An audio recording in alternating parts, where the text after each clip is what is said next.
Haj mavsumi boshlangandan xabaringiz bor. Joriy yilda ham 15 mingdan ortiq yurtdoshlarimizni muborak safarga yuborish tadbirlari shu kunlarda davom etmoqda. Bo'lajak hojilar safiga yana 100 nafar fidoyi insonlar qo'shildi. E'tiborlisi, ular prezidentimiz tomonidan haj ziyoratiga yuborilmoqda. Yillar davomida xalq xizmatida fidokorona mehnat qilgan vatandoshlarimizning 100 nafari prezident hojisi degan sharafga munosib ko'rilishi quvonchli voqea bo'ldi. Bu esa inson qadri ulug'langan yangi O'zbekistonimizda olib borilayotgan xayrli amallarning yana bir yorqin namunasidir. Mana 2026-yil haj mavsumimiz juda go'zal boshlandi. Ayni paytda yurtimizdan kelayotgan hojilarimiz deyarli 11 mingdan ziyodlari Saudiya Arabistoniga yetib keldilar. Yaxshi bir xursandchilik xabar keldiki, yurtimizdan 100 nafar yurtdoshlarimizni, duogo'ylarimizni muhtaram prezidentimiz tomonidan alohida hajga yuborilyapti. Ya'ni ularni prezident hojilari deb kutib olinyapti. Kecha ijtimoiy tarmoqlarda va matbuotda ko'rdik, sertifikatlar borib topshirildi.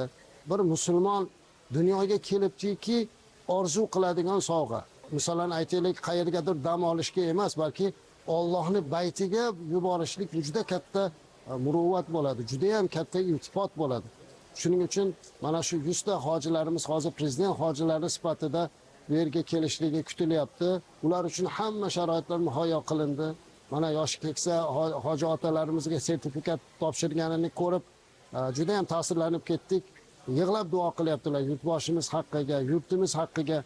Inshaalloh ular kelgandan keyin hali Arafat va Minolarda, Muzalifalarda va Ka'ba atrofida qilgan duolari yurtimizga fayz, barakat olib keladi inshaalloh. 100 ta hojilarimizni prezident hojisi bo'lib kelishligi ham bu birinchi marta bo'layotgan tarixiy voqealar. Albatta bu juda katta xursandchilik. Alloh taolo prezidentimizni salomat qilsin. Umrlari bundan uzoq bo'lsin. Ilohim, mana shunday islohotlar har yili tarixiy voqealarga yurtimiz boy bo'lishini Allohdan so'rab qolamiz. Yuksak e'tibor sohiblari orasida Ellikqal'a tumanidan 2 nafar fuqaro ham bor. Iftixor mahallasidan Mengliboy Tajmurodov hamda Barhayot mahallasida yashovchi Ibragim Iskandarovga prezidentimiz tomonidan muborak haj safariga yo'llanmalar tantanali ravishda topshirildi. Xudo xolasa 72 yoshni qarshilayapman.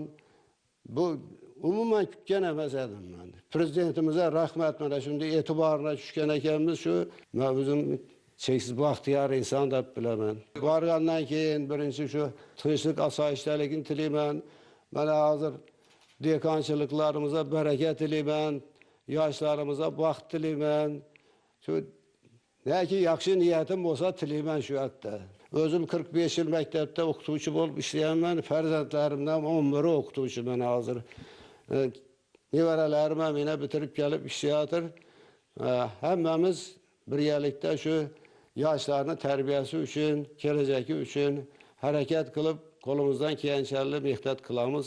Namanganlik 11 nafar yurtdoshimizga ham kuni kecha prezident hojisi degan haj safar yo'llanmalari tantanali tarzda topshirildi. Namanganlik Ibrohim Bobo Xo'jayevni hamma taniydi. 100 yoshdan oshgan Piru Badavlat otaxon doimo prezidentimizning nazarida. Erta tongdan Ibrohim Boboning uyi davlatimiz rahbarining prezident hojisi yo'llanmasini berish uchun kelgan mutasaddi va jamoatchilik vakillari bilan gavjum bo'ldi.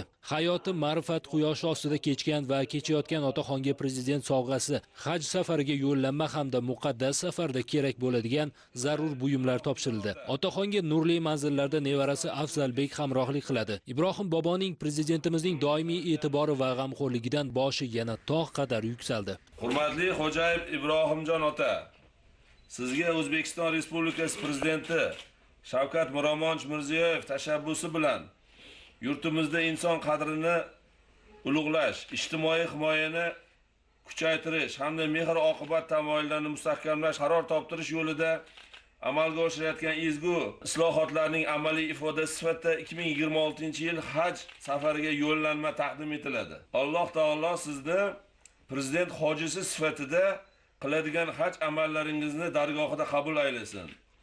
Safaringiz xayrli va barakali bo'lsin. Niyatlaringiz ijobat bo'lsin. Haj yo'llanmasi muborak bo'lsin. Xalqqa Allohu akbar. Aytganingiz kelsin. Muborak bo'lsin. Uychi tumanining 10 hayat mahallasida istiqomat qiluvchi bo'lajak hoji Abdug'affor Rajabboyevga ham davlatimiz rahbarining haj safariga yo'llanmasi hamda sovg'alari topshirildi. Bugun men xonadonimda kutilmagan ajoyib bir kun bo'ldi. Hech kutmagan edim.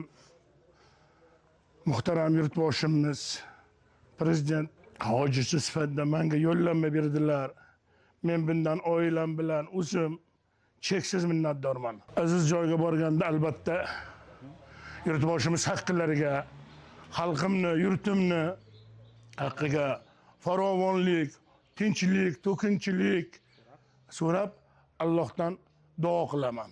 Namangan viloyati ko'p tarmoqli tibbiyot markazi urologiya bo'limi mudiri Sayfiddin Mamadaliyev Turkiya va Hindistonda malaka oshirib kelib, buyrak transplantatsiya bo'yicha mutaxassis sifatida xalqqa xizmat qilyapti. Hamkasblar bilan birgalikda yuqori texnologik jarrohlik amaliyotlarini bajarmoqda. Viloyat mutasaddilari prezidentimizning u kishiga ham bergan haj safari yo'llanmasini tantanavor tarzda topshirdi. Hayajonlanib turibman, asl olganda juda ham xursandman. Nima uchun prezidentimizga rahmat. Xalqimiz salomatligini o'ylab qilayotgan islohotlarga juda ham katta e'tibor beryapti. Ana qurilishda bo'lyapti. Ilgari juda qiynalardik. Sharoitlarimiz yaxshi emas edi. Urologiya sohasini o'zini qaraydigan bo'lsangiz, juda katta o'zgarishlar bo'ldi. Rahmat, mana ozgina kamtaron mehnatimni qadrlab, prezident hoji sifatida mana bepul shu hamma ta'minot qilib, mana hozir sumka berishdi, uning ichidan o'sha borib kelishga yetadigan hamma narsa muhayyo qilishdi. Endi men xudo xolasa xalqimiz oldida, prezidentimiz oldida va'da beraman.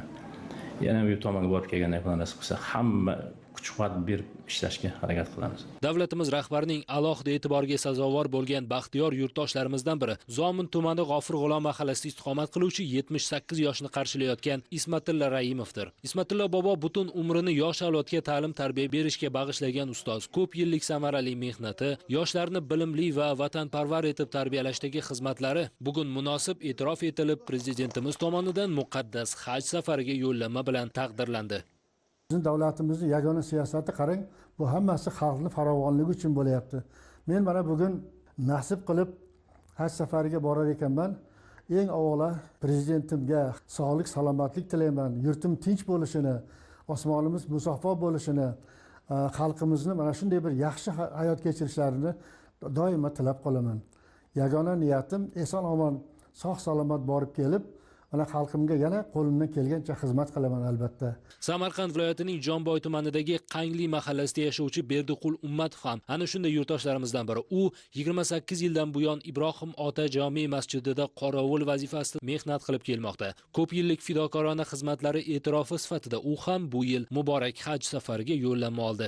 98-yili shu Ibrohim Ota masjidiga qarovul bo'lib borganman.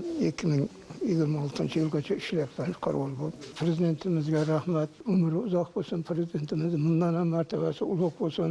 Navoiy viloyatidan ham bir nechta yurtdoshlarimiz ana shunday sharafga munosib ko'rildi. Bu qutlug' xabarni eshitgan baxtiyor insonlar qalbida cheksiz shukronalik va mamnuniyat tuyg'ulari jo'sh urdi. Ular davlatimiz tomonidan ko'rsatilayotgan yuksak ehtirom va g'amxo'rlikdan dildan baxtiyor ekanliklarini ta'kidlamoqdalar. Jumladan Karmana tumanida yashovchi Dilmurod Xolifga ham prezident hojisi yo'llanmasi tantanali ravishda topshirildi. U uzoq yillar mahalla tizimida faoliyat yuritib, aholi o'rtasida hamjihatlik va mehr-oqibat muhitini mustahkamlashga munosib hissa qo'shgan inson sifatida el-yurt hurmatini qozongan. Prezidentimiz meni hajga yuboribdilar. Men prezidentga sog'lik, salomatlik tilayman. Yurtimiz tinch bo'lsin, osoyishta bo'lsin. Yurtimiz ravnoqi uchun xizmat qiladigan prezidentimizga katta rahmatlar aytaman. Albatta men shuncha yil agar ta'lim sohasida ishlagan bo'lsak, xalqimiz orasida yurib, oilalarni tinchligi, farzandlarni baxti kamoli uchun qishlog'imizda bo'ladigan har xil to'y ma'rakalarni albatta birgalikda o'tkazishda hissamizni qo'shib yuribmiz. Bundan keyin ham mana shu prezidentimizga va'da beramizki, albatta bu ishni mana shu hajga borib kelgandan keyin ham to'xtatmasdan davom ettiramiz. Xatirchilik Rahmatullo Abduraimov ham prezident hojisi degan yuksak sharaf sohibiga aylandi. To'g'risi, men hech kutmagan edim bunaqangi baxtni. Hozir butun elimiz farovon, yurtimiz farovon. Buni eng birinchi sababchisi shunga hammamizga bosh-qosh bo'layotgan aziz yurtboshimiz. Men rahmat aytaman shu aziz insonga. To'g'risi, hajga borish to'g'risida yetti uxlamay tushimga kirmaganda. Bizni eslab, bizlar mana shunchalik ko'klarga ko'tarib, izzat hurmat qilgan avvalom prezidentimizga ming rahmat. Bugun yangi O'zbekistonimizda inson qadri bu shunchaki shior emas, u amaliy ishlar, xalq qalbiga yetib borayotgan mehr va e'tiborda namoyon bo'lmoqda. Prezident hojisi degan sharafli nom esa xalq duosi va el ehtiromining yorqin namunasidir.